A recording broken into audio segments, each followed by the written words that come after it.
আমার নাম শক্তি সাহা। আমরা এই ঘর গরু ঘর একটা আসলো আর পাকঘর একটা আসলো, এটি সব ভেঙে গেছে গা। ওখানে ঘরে ইটগুলো পর্যন্ত আসলো, এটা নোংরা সব লয়ে গেছে মাটি। এরপরে বৃষ্টি আর একটা ঘর আসলো ঘর, এই ঘরটা ওখানে আর ক্ষুদ্র হইলে যাবো গা নিচে, আর এক হাত দোকানে আসছিল এই ঘর।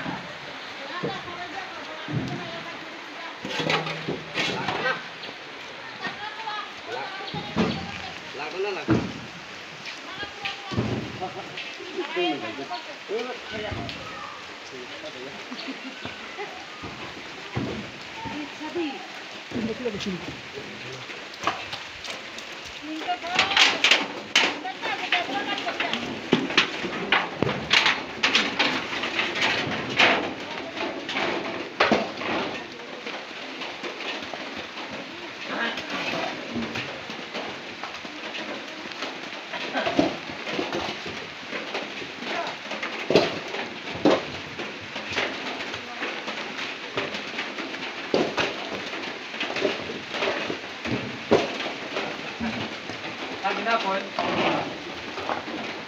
Bulan apa yang kali banyak mulai?